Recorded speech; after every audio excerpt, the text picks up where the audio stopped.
Mga kababayan, kamusta pong muli? Si Kamanong po, nagbabalik na naman po muli para po magkomento po sa inyo dito po sa Tambayang Makabayan. Magandang umaga po muna sa inyo, tanghali, hapon, gabi at madaling araw po sa atin lahat. Sana po nasa maayos po tayong kalagayan, mga kababayan. Umpisa na po natin, magkomentuhan na po tayo mga kababayan. Komentuhan po natin ito pong pahayag ng ating Vice President mga katambay. Siya po ay nasa Negros Occidental at bumisita po siya sa naapektuhan po ng nakaraang typhoon po na si Tino mga tambay. At sa kabila po ng hinahanap po siya, nung nakaraang araw po hinahanap po siya ni Kong Hun at ni Ortega. Ayan, pwede nyo nang puntahan ang Vice President nasa Negros, nandyan po sa Negros Occidental. Puntahan nyo na, hinahanap nyo ang Vice President. Pakinggan na po natin ang ating Vice President sa kanya pumapahayag mga kabayan dito po sa media. At napakaganda po ng kanyang mga pahayag at paliwanag, mga kababayan. Umpisahan na po natin. Naapektuhan sa dalawang bagyo magkasunod po, ma'am. Opo. Endorse po namin yung concern sa ating water service provider at sa ating power company. Meron po kaming satellite office sa Bacolod City at iiwan namin sa kanila yung concern para i-follow up nila dito sa mga agencies na ito ang problema sa tubig at kuryente. Yes. VP, I don't know if you can give a comment regarding the ICC on the appointment of two medical experts to assess the situation of the President, former President Duterte po.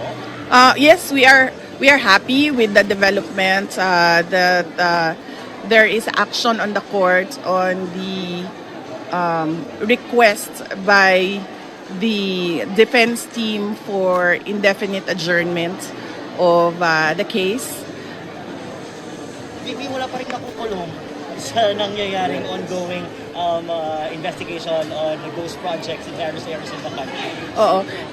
Kaya nga po nakikita nyo sa iba't ibang lugar sa ating bayan, no, at even iba't ibang lugar sa mundo dahil marami tayong mga overseas Filipinos ay nagagalit dahil alam naman natin ilang beses na nagsabi, in fact kasali ako sa mga nagsabi, no, sa ating Pangulo noon sa Department of Education na merong problema yung 2025 budget. At ngayon, nalaman natin, hindi lang pala yung 2025 budget ang merong problema. 2024, as early as 2023, ay meron ng mga nakitang mga anomalya doon sa budget. So alam na natin na merong problema sa budget, alam na natin kung sino yung mga tao na may kagagawan noong anomalya, korupsyon sa ating budget, pero hanggang ngayon ay wala pa ring nananagot, puro lang investigasyon.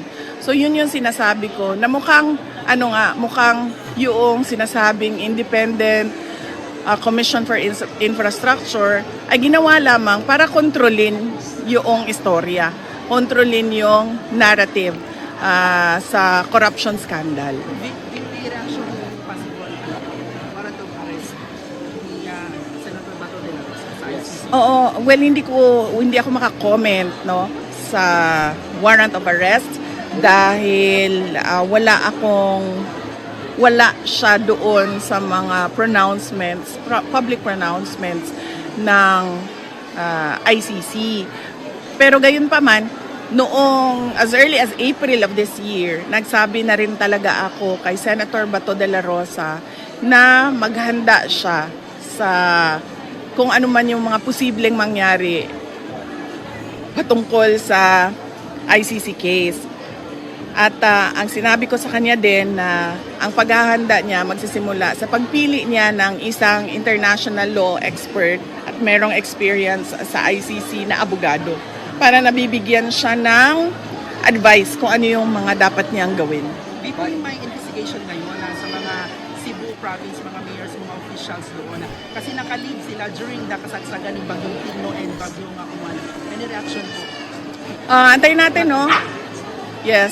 Antayin natin, no, kung ano yung aksyon ng Department of Interior and Local Government dahil ito yung ahensya na kung saan under nakapailalim ang ating mga local government officials. So dapat meron silang saktong sagot no kung bakit wala sila doon sa kanilang area of responsibility noong panahon ng bagyo. Lalo pati pag ikaw ay governor or mayor, ikaw yung local chief executive. Ibig sabihin nun, ikaw yung head ng disaster council. So, kasama doon sa trabaho mo yung paghahanda ng disaster council at kung ano man yung response. Yes, sir. Vice, yung reaction ng grupo nito, yung pagtuwa kay Senator Bato, what is your reaction regarding with that? Yung reaction ng grupo natin, PDP Laban, what is the reaction about the organization? Yung sa warrant of arrest kay Senator Bato de la Rosa. Hindi kasi po ako member ng PDP Laban. So hindi ko alam kung ano yung aksyon ng partido, ng PDP. Pero noong narinig ko yung chismis na ganun nga at may lumabas sa balita na meron tayong mga opisyal dito sa ating bayan na nagsasabi na merong warrant of arrest ay minessage ko siya at nakausap ko ang kanyang anak, nakausap ko si Maki de la Rosa at sinabi ko kay Maki na kung interesado man na si Senator Bato de la Rosa ng abogado ay meron akong marirecommend sa kanya na isang British counsel doon based sa England, yung international law expert. VP, sabi ni Ramon Tulfo na financier daw kayo ni Kong Polong at ni Chavit Singson sa disabilitation plan sa government and reaction. Kasi yung mga ganyan na kung napapansin nyo, ako ay hindi talaga ako nagbibigay ng mga aligasyon kung wala akong ebidensya, no. So, yung mga ganyan kapag meron kang aligasyon, wala kang ebidensya, ang tawag diyan ay chismis o ang tawag sa iyo ay chismosa. VP, sabi din na Bayan Party List na nagsubmit na sila sa Office of the Ombudsman ng request sa SALN ng Presidente at Vice President. Are you willing to disclose your SALN, VP? Nandun naman na yung request at ang ine-expect ko ay ibibigay sa kanila ng ombudsman dahil kasama naman yan sa narrative ng mga yellow, ng mga pink, ng akbayan, ng makabayan at ng Marcos administration yung paghahabol sa akin. In fact, doon sa impeachment complaint, makikita nyo na isa doon sa articles of impeachment ay ang aking SALN. So hindi mahirap sa kanila na kunin yung SALN na yan. Kumusta sa FPRD, VP? Kailan kayo huling nag-usap? At kailan ka babalik doon sa Degay? Last week hindi ko lang, basta before dumating ang nagkausap kami pagkatapos ng bagyong Tino, bago dumating ang bagyong Uwan. Nagkausap kami dahil binigyan ko siya ng update doon sa mga epekto ni bagyong Tino at ang pagbisita ko sa Hague ay wala pang petsa. Ang nandun ngayon sa Hague ay ang aking kapatid, ang aming kuya, si Congressman Pulong Duterte. At ang susunod doon ay ang kanyang anak, ang aming congressman sa 2nd District. Yun, siya ang papalit doon sa pagbisita sa Hague. Kumusta yung condition, yung health condition? Wala naman siyang reklamo. Noong kami ay nagkausap, wala siyang reklamo. Pero noong nakausap niya yung kapatid namin, si Kitty, si Veronica, ay nabanggit niya na sumasakit yung kanyang ulo. So, nireport na rin yon ni Kitty sa mga abogado para magawa ng paraan kung ano ba ang kailangan gawin. What's your Kumusta yung Christmas wish po disaster for the response President? po ng OVP? President Marcos? Oh my, Diyos ko, mag-Christmas wish ka ba tayo kay President Marcos? Last question. Wala po talaga. Disaster response ng Office of the Vice President. Disaster response. Yes. Pahiram ako ng listahan mo, Doc Chris. Dito, On the lighter side. yung disaster response ng Office of the Vice President, meron po kaming satellite office sa Panay and Negros Islands at sila po yung unang nagresponde dito sa Negros Occidental. Ito po ang kanilang mga binigay na relief operations Sa Canlaon City po, 500 rice boxes plus 100 water containers plus 200 na 5 kilos na rice. Yung rice box po namin ay assorted items po yun sa loob. Ang tawag po doon ay rice. Ang ibig sabihin po noon ay relief for indigents and individuals in crisis and emergencies. So assorted po ang laman ng kahon.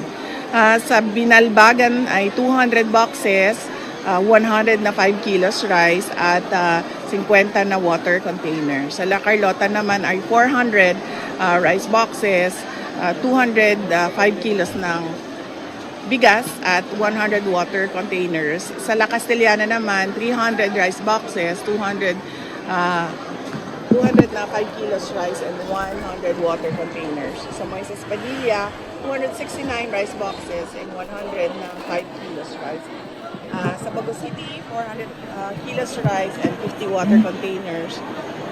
Sa Bacolod City, sa Barangay Montevista, Barangay Vista Alegre, Barangay Punta Taytay ay 150 na 5 kilos rice, 298 na rice boxes, and 205 na 5 kilos rice. Tuloy-tuloy. Oo, buong araw ngayon ay iikutin namin yung mga lugar na apektado noong bagyong Tino. And also VP, recently lang yung ICI pumunta ng Davao City. Nag-inspection ng mga flood control kahit ano-ano. VP, ano yung reaction mo sa sa district doon, sa first district? Opo, nag-aantay tayo na merong managot no sa mga budget insertions, sa mga ghost projects, sa mga substandard projects and sa mga unfinished projects. Dahil alam naman natin no na kadalasan yung unfinished projects ay corruption din yan dahil binigay na yung budget para sa project dahil sa corruption, nagkulang yung budget kaya humihingi na naman ulit ng dagdag na budget. Kaya meron tayong mga unfinished projects pero kung makikita mo, napakalaki na nung budget na inilaan doon. Last question, VP. Message sa mga lahat ng nasalanta ng Bagyong Tino at Bagong Uwan all over Philippines. Oo, yes. So ngayon, no, nasa Negros kami, bukas nasa Cebu kami, habang inaantay namin yung assessment ng iba pang mga lugar na apektado nung Bagyong Uwan, inunan na muna namin ang Negros at Cebu dahil sa Bagyong Tino. Kanina, kung narinig ninyo, ay inisa-isa ko sa mga tao. Pinasagot ko sa kanila kung ano ba yung mga kailangan natin na paghanda sa panahon ng lalong-lalo na ng pagbaha at bagyo dahil yun yung pinakamadalas na disaster sa ating iba't ibang lugar sa bansa. So nakita ninyo na inisa-isa namin sa mga tao. Ano ba yung unang gagawin natin? Una, magdasal. Pangalawa, ayusin ang ating mga gamit. Pangatlo, alamin natin na saan ang ating mga evacuation center. Ihanda ang ating mga gamot, ang cellphone, ang power bank. At kanina may natutunan ako, kailangan merong load. Dahil mahirap na meron tayong cellphone, hindi naman tayo makapagtawag or makapag-text o wala tayong data para tumawag sa ibang tao para humingi ng tulong o magbigay man lang ng update kung anong nangyayari sa atin. So yun iniisa-isa ko sa mga tao at pinapaalala ko sa kanila na at ini-illustrate ko sa kanila ano ba ang nangyayari kapag nagpapanik tayo kasi hindi natin alam kung anong gagawin natin. Kaya napaka-importante na alam ng mga tao isa-isa kung ano yung listahan na mga dapat nilang gawin para hindi sila magpanik. VP, follow-up ko na. Ano yung message? Malacanang Defense First Lady Lisa Marcos's book launch concert events during Tino Onslaught last week. Hindi po ito pagsusuot ng costume tulad ng Snow White para mag-party-party. Hindi naman ito sagot eh. Hindi ito sagot doon sa tanong kung bakit merong mga party sa panahon na binabaha yung ating mga kababayan. Hindi na pwede ngayon sa atin na hindi sinasagot yung tanong. Dapat kung kapag tinanong ang Office of the President o ang Palace at sinabihan sila na kailangan nyo sumagot, dapat kailangan nilang sumagot ng maayos kung ano ba yung kanilang explanation. Hindi na pwede ngayong panahon na ito na aatake ka ng ibang tao para lang makalimutan kung ano ba yung totoong issue. Vice, reaction mo for your survey, for latest survey, tumaas agad at bumaba. What is your reaction? Well, patuloy pa rin kami sa tanggapan ng pangalawang Pangulo. Patuloy pa rin yung trabaho namin. Kung ano yung sinabi namin doon sa mga kababayan natin na ito yung mga projects namin, patuloy pa rin yon na gagawin ng Office of the Vice President. Tumaas man o bumaba man ang approval ratings, tumaas man o bumaba man ang trust ratings, ay nandun pa rin yung obligasyon namin na magtrabaho para sa ating bayan at magserbisyo para sa ating mga kababayan. Maraming salamat po. Dito na. Pakis dyan na. Thank you. Bye-bye.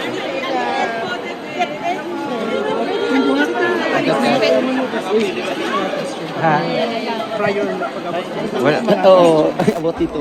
Dito lang. Local lang sa... Yan po mga tambay, ang ating butihing Vice President, ang susunod na presidente po ng bansang Pilipinas, ng Republika ng Pilipinas. Ang susunod na presidente. Nakita po natin napaka-detalyado po lahat ng kanyang mga sinabi. Ibang-ibang klase po talaga pagka ang isang leader ng bansa ay hindi po affected o walang epekto po ng pulburon at coke. Di ba? Malinaw, detalyado at lahat po ng tinatanong ng media ay napakahusay po na sinasagot lahat ng katanungan. Hindi po nagkakangunguwi at nakakabulol-bulol at hirap pong sagutin ang mga tanong lalo-lalo po ng palasyo. Hirap na hirap pong sagutin ang mga tanong at imbis na sagutin ang batikos po sa kanila ay naghahanap po ng sinasabi ng Vice President na paninira. Idadali ng issue sa iba para po mailihis ang totoong issue. Yan po, lahat po sinagot po ng ating Vice President, napakalinaw po, unang-una po, ang kanyang mga programa at pagtulong sa mga nasasalanta po ng bagyo dahil yan po ang lagi po nating problema sa ating bansa na hindi po tayo nawawala ng mga bagyo sa ating bansa. At tulad po dyan sa Negros Occidental ay marami na pong tulong na naibigay po ang ating Vice President sa kanya pong mga satellite offices. Yan po ang kagandahan mga kabayan na meron pong Vice President na kauna-unahan po nakaisip sa kasaysayan po ng Office of the Vice President na magkaroon po ng mga satellite offices sa buong bansa, Luzon, Visayas, Mindanao. At kauna-unahan po at lagi pong may response ang kanya pong mga satellite offices katulad po dito po sa mga bagyo, katulad po Kitino at ganun din naman po inaasahan po natin ang pagtugon at pagtulong sa bagyong Juan mga kababayan. Kahit po limitado at talagang ginigipit ang kanyang pondo at napakaliit po ng pondo ng Office of the Vice President pero buong Pilipinas po ang natutulungan kahit po ganun lang po ang kanyang budget na binibigay ng administrasyon po ng Binagoong Pilipinas. Hindi po pa at ginigipit pa talaga sa Kongreso at lahat po yan ay natutugunan kahit papaano at napakarami pong naipamimigay. Pag sinabi nga ng Vice President, yung kanilang box ay kumpleto na. May bigas na at kung ano-ano na po ang magagamit po natin pangangailangan, pantawid, gutom at may tubig at marami pang iba. At pati po ang problema ay inaalam po talaga ng Vice President kung ano talaga at po pwedeng gawa na solusyon hanggat maaari. At sinagot niya po lahat, pati po ang kalagayan po ng ating dating Pangulong Duterte. Salamat po sa Diyos at siya po maayos at may konti lang pong nararamdaman yung kanyang sakit sa ulo. Sana po mapagbigyan na ito po agaran mapatingnan sa mga espesyalista at kung ano po yung karamdaman ng ating dating Pangulong Duterte. Siyempre nandun po yung dasal po natin na siya po ay mabigyan pa po ng mahabang buhay para po yung katarungan ay makamit niya po ang talagang ginawa po sa kanyang sobrang pamumulitika at kidnapping, hindi po ba? At syempre sinagot niya rin po yung kay Tulfo, yung kay Montulfo, di ba? Na napakahusay pong gumawa ng chismis, kaya nga tinawag niya na chismoso, mga tambay, dahil nga pinapangalanan niya si BP Sara at marami pa katulad nila Chavit na nag-uumpisa po ng sinasabing pag-aklas dito sa ating bansa, mga kababayan. Yan daw po isang malaking chismis. Pagka wala kang matibay na ebidensya, yan ay sinasabing napaka-chismoso mo lang. Ikaw ay isang marites. Totoo naman po yun. Dahil alam naman po natin ang mga Tulfo ay sila po yung nasa hot seat, lalong-lalo po yung mga politiko. Dahil sila po ay nasasangkot din sa maanumalyang korupsyon umano sa flood control. At hindi lang po flood control, hindi po ba? Yan po ay malalaman naman po yan. At sinagot din po ng ating Vice President yung napakabagal. Hanggang ngayon po ay wala pa pong nakakasuhan at nakukulong dito po sa maanumalya. Kaya nga sabi ng Vice President, yung ICI ay ginawa lang yan para pang delay, pang lihis sa totoong issue at problema ng bansa. Hindi po ba? Totoo naman po yun. Napakatagal na po. At yung sinabi po nung huling SONA, di ba, ay talagang hahabulin at talagang pananagutin. Kaya nga po hindi nila magugustuhan maging presidente ang Vice President. Kasi po ang Vice President ay isa pong abogado. At alam ng Vice President dahil umpisa pa lang, alam niya na nangyayaring korupsyon sa ating bansa. Dahil isa siya sa nagsabi sa Pangulo na malawakan at grabe ang korupsyon. Hindi po ba? Kaya nga pinangalanan niya ang 2 tao na kumukontrol ng pera ng bansa. Ito'y sa panahon ni Saldico at tinatawag niyang tambaluslos. Hindi po ba? Kaya lang wala pong aksyon dyan ng Pangulo. Hanggang ngayon, lumala at hindi lang naman po yan ang korupsyon natin, mga tambay. Nag-umpisa po yan ng 2023, 2024, 2025 at hindi rin po imposible na magkaroon din po ng korupsyon sa 2026. Hindi po ba dahil sanay na po sila sa ganyang sistema, dahil systematic na po ang korupsyon sa ginawa nila sa pera ng bayan. Hindi po ba? Kaya lang po, wala po maaasahan ang taong bayan pagka sila po ang mag-iimbestiga dahil sila rin ang sangkot sa imbestigahan nila. Hindi po ba? Lalong-lalo po dahil lang alam naman po natin pati ang pera ayon po kay Marine Sergeant Gutesa ay nakakarating ng Malacanang na maleta ang issue na yan. Hindi po ba? Kaya hindi po magiging malinaw at maayos ang maging investigasyon at lalong-lalong napakahirap panagutin nila ang tunay na may sala. Kaya nga po lahat po sila ay umiingay. Napakaingay po lahat ngayon dahil nga po hindi nila magugustuhan ang isang Vice President na maging presidente ng bansa dahil lahat po sila ay maiimbestigahan dahil kilala po sila lahat ng Vice President. Kaya nga po napakaraming congressman na yumayaw-yaw, pati po ang sinasabi niya, pati ang grupo ng Makabayang Black, Makakaliwa, mga pink, yellow, liberal, ay nagsama-sama po yan doon sa kanilang narrative para sa Vice President. Pati ang SALN, sinagot niya, ang SALN ay kasama sa impeachment yan, kaya po pwede talaga nilang gawin yan. At lahat po ng issue, pati kay Senator Bato, ay sinagot niya rin po, mga kabayan, dahil nga po sa sobrang pamumulitika ay pinaghahanda niya rin si Senator Bato at willing naman siya at inadvisean niya si Senator Bato de la Rosa na kumuha ng mga international expert lalong-lalo sa issue ng ICC, mga kababayan. At yan naman po ay darating naman po talaga yan dahil yan po ay sinabi na po natin yan na sila po ang nasa kapangyarihan kung ang dating Pangulong Duterte ay nakuha nila ng walang due process na nakikita natin mga Pilipino, walang due process sa ating bansa, napakabilis nilang ipinatapon, walang ICC, hindi ba? Wala, hindi kinuha ng ICC, Pilipino ang kumuha at Pilipino rin ang naghatid at eroplano rin ng Pilipino ang sinakyan. Hindi po ba? Kaya nga po lahat po ay nakikita ng taong bayan kung anong klaseng maglingkod o sinasabing itong binago ang Pilipinas.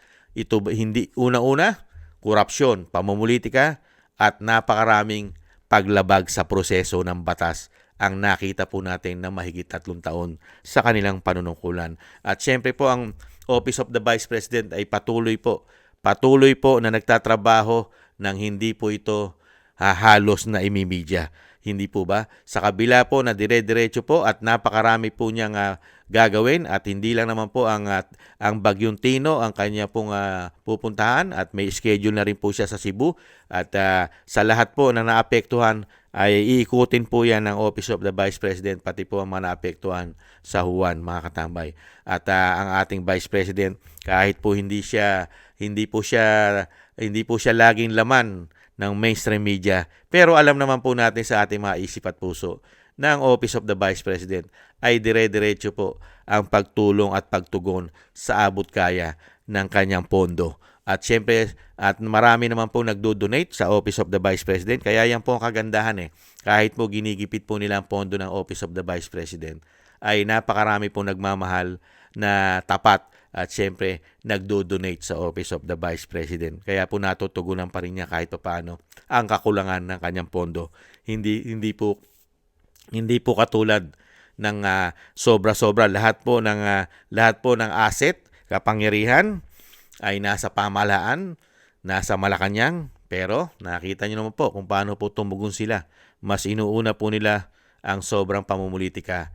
Hindi po ba? At syempre sinagot din po ng ating Vice President ang issue po nung mga local government official na sa kabila po ng kasagsagan po ng typhoon o bagyo ay wala po sa bansa. Yan po ay talagang meron po yung kalakip na parusa dahil yan po ang sinasabi ng Vice President. Sila po ang tumatayong Commander-in-Chief ng kanila pong bayan at nasasakupan at kailangan ng kanilang presensya bilang sila ang gobernador, mayor, hindi po ba? Kaya nung panahon ni dating Pangulong Duterte, hindi po pwede yan. Pagka merong typhoon na dadaan sa bayan o syudad o lalawigan, hindi ka pwedeng mag-travel. Dahil unang-una, ikaw ang kailangan ng taong bayan, lalo-lalo na nasasakupan mo, para ikaw ang mag-leader, hindi po ba, ng mga operation, lalo-lalo sa pangangailangan ng taong bayan at nasasakupan mo. Ay tingnan po natin kung ano po magiging aksyon dyan ng DILG. At syempre mga katambay, ang ating Vice President ay sinagot din po yung issue po ng Malacanang na sa kabila ng binabagyo po noong panahon ni Tino ay paparty-party po sila kasama po ang First Lady. Siyempre, ano naman po sasagot ng Malacanang dyan? Hindi po ba? Sinagot din po ng Malacanang, ibinalik din po ang issue sa Vice President, lalong-lalo po nung panahon po na siya ay naka-costume ng princess. Hindi po ba? Ganun po talaga Ganun po kasi ngayon ang Malacanang. Pagka po mayroong issue, ayaw nila sagutin. Hahanap po ng isisisi. Ito-twist, ida-divert nila yung issue sa kanila.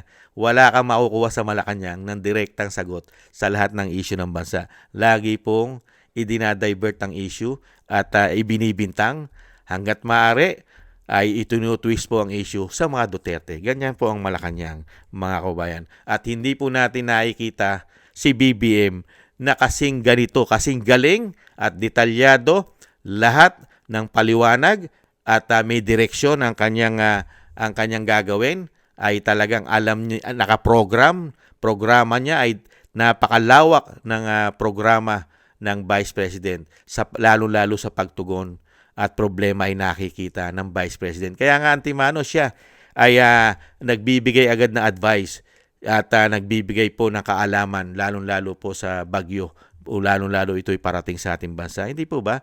Detalyadong magbigay ng advice ang Vice President. Hindi po katulad ng ni BBM. Wala kang makukuhang maayos na advice, maliban po, tapos na ang bagyo, saka mo palang makikita at doon pa lang siya magbibigay ng hindi katanggap-tanggap na paliwanag sa mga Pilipino. Hindi po ba? Hindi po katulad ng Office of the Vice President. Diyan mo makikita ang tunay na leader, mga kababayan. Tunay na leader, malawak ang kaalaman at advance mag-isip. Hindi po ba? At alam ang problema ng bansa, lalong-lalo sa issue ng korupsyon. Alam na alam niya ang gagawin niya kung paano malutas at mapanagot ang mga tunay na sangkot sa maanumalyang korupsyon na mahigit 3 taon na sa ating bansa. Kaya alam na alam mo kung gaano kagaling na magiging presidente si BP Sara. mga kababayan. At yung sinasabi pong survey, mga tambay, kahit pilit po nilang binabagsak o binababa ang survey ng Vice President, ay mahihirapan po sila. Dahil sino pa ba, mga kababayan, sino pa ba ang sinasabing masihigit pa sa ginagawa po ng Vice President sa kanyang opisina na magiging katunggali o kalaban sa 2028 kung mga kabayan, kung matutuloy ang halalan sa 2028. Hindi po ba? Sino ba sa tingin nyo ang mas higit na mas mahusay pa sa ngayon? Halos lahat po ngayon ay sangkot sa korupsyon. Sige nga, sino? Kahit po mayor, congressman, senador, ay nasasangkot po sa issue ng malawak ang korupsyon. Sige nga. Kaya nga po, yung mga survey pong yan, mga kabayan, wala na po hihigit pa para talunin mo ang isang Vice President, lalong-lalo po sa kanyang paglilingkod sa ating bansa. Hindi po ba? At sobra-sobra po nila ipolitika yan. At talagang grabe po nilang siraan si BP Sara. Hindi po ba pinagtulong-tulungan na nga nila yan Hirap na hirap nila kahit po tamnan ng issue ng korupsyon yan. Kahit nga dali nila sa DepEd. Kahit anong korupsyon ang dali nila sa DepEd, sa kanila pa rin bumabalik ang issue ng korupsyon. Dahil katulad po ng DepEd, ngayon, isingit lang po natin, ang DepEd, saka nakakita, sa loob ng mag-iisang taon, November na, 22 classroom pa lang ang natatapos mo. Bilyon-bilyon ang pondo ng DepEd. Hindi po nangyari yan sa opisina ni Vice President nung siya pong DepEd Secretary. Ilang libo ang napagawa niyang school sa panunungkulan niya. Libo ang natatapos na classroom. Sige nga, pero sa kabila nun, napakarami po rin silang yaw-yaw. At ang Vice President po ang nagbunyag po ng korupsyon sa DepEd. Napakarami niya pong binunyag na korupsyon dyan. Kaya nga iniwanan niya yan dahil hindi niya kayang lunukin. Dahil mismo, nilalagyan po nila yan ng sobra-sobra po na insertion. Hindi po ba extraordinary ang DepEd? At pinangalanan pa nga niya dyan ang First Lady, umano, na kasangkot din dyan sa issue ng DepEd. Di ba? Ang Vice President po, pinangalanan po niya yan. Ang First Lady, umano, ay nasasangkot din po dyan sa issue ng DepEd. Hindi po ba? At grabe po ang pera dyan na ginagawa po nila dyan. Kaya nga po lahat po ng ginagawa po nilang pamumulitika sa pamilya Duterte ay lahat po ay sa kanila po bumalik.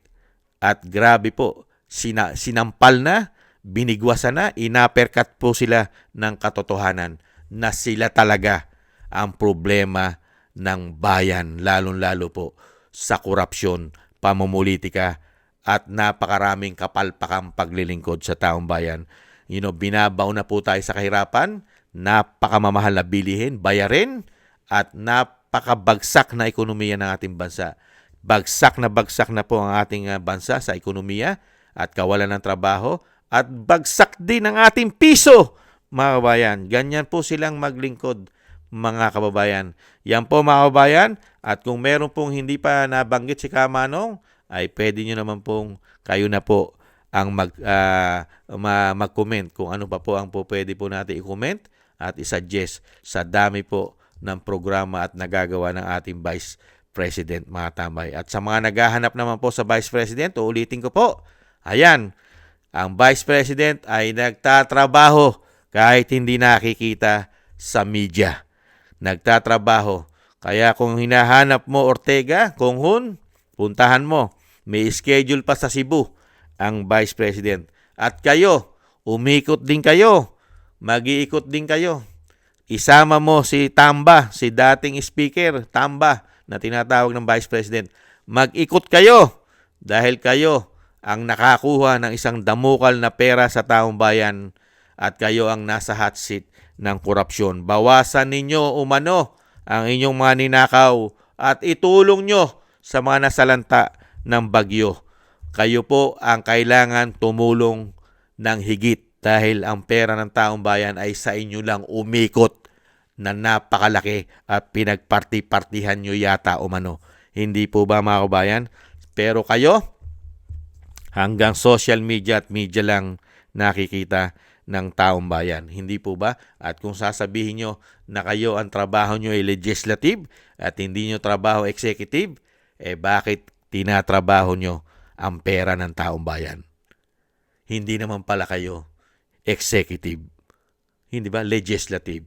Kung kayo ay gumagawa ng batas, bakit napakarami nyong nakukomisyon sa trabaho at proyekto ng gobyerno at trabaho na executive? Nagtatanong lang si Kamanong, hindi ba dapat tumulong din kayo at napagkikita mga pagmumukha ninyo? Yung trabaho na executive ay tinatrabaho na ninyo, lalong-lalo ang pera ng taong bayan. Grabe niyong trabahuhin. Proyekto, hindi po ba? Lagi kayong kasangkot. Pagka sinabing DPWH ay hindi po nawawala ang pangalan ng mga politiko, lalong-lalo ng mga congressman at senador. Hindi po ba, mga kababayan? At 4 na senador pa lang ang napagkikita natin umiikot. Wala pa ang iba, mga kababayan. Yan po, mga kababayan, ang ating susunod na Pangulo ng Bansa. Hindi na po nila mapipigilan yan. Kaya nga po, pag yan po ay hindi nila napabagsak, malabo na po sila sa sabaw ng pusit. Mga kababayan, lahat po ay mangyayari na po. Ang sinasabi ni Kamanong, ang lahat ng tunay na may kasalanan ay mapapanagot po pagka po si BP Sara na ang presidente ng Pilipinas. Dahil alam niya na po ang gagawin niya sa mga magnanakaw sa ating bansa. Lalong-lalo po sa ginawa nilang systematic at isang damukal na korupsyon. Hindi po ba, mga kabayan? Mabuhay po kayo, Vice President. Maraming salamat po sa pagmamahal niyo po sa ating bansa at pagmamahal niyo po sa mga Pilipino. At tunay po kayong lingkod bayan, Vice President Sara Duterte. Kaya nga po nahandyan po yung tatak Duterte po sa inyo pong isipan at puso. Yan po ay talagang hindi po yan matatawaran ang inyo pong malasakit at pagmamahal sa bansa. At mabuhay po kayo at lagi po sana kayo ingatan ng may kapal at lagi po kayo ilayo sa kapahamakan dahil napakarami pong naiinggit at namumulitika at gustong-gusto po kayong pabagsakin, Vice President. Lagi po sana kayo maingatan ng poong may kapal ng ating Panginoon, mga kababayan. Maraming salamat din po, mga kababayan, sa nagusto po natin Tambayang Mga Kabayan sa YouTube at TikTok. At ganun din po sa mga subscribers po natin. Thank you po sa mga nagko-comment, like, share, and subscribe sa mga nagbibigay po ng tulong. Maraming salamat po, mga kababayan. At yung dasal po natin sa ating bansa, sana po mawakasan na po ang kasamaan ng mga tao nagpapahirap at mga politiko nagpapahirap sa ating bansa ay mawakasan na po at maiayos pong muli ang ating bansa. Maraming salamat po sa mga dasal. At ang dasal po natin sa pamilya Duterte na sila po'y maingatan sa kapahamakan ang ating Vice President, ang dating Pangulong Duterte, ay madugtungan din po ang kanyang buhay at kalakasan at makasama pa po natin ng matagal. At ganoon din po ang panalangin po natin sa ating mga sarili at sa ating buong sambayanan na tayo po'y maingatan sa kapahamakan. Thank you po, mga tambay. Ingat-ingat po tayo at ingat-ingat din po, Vice President. Maraming salamat po sa inyo pong serbisyo.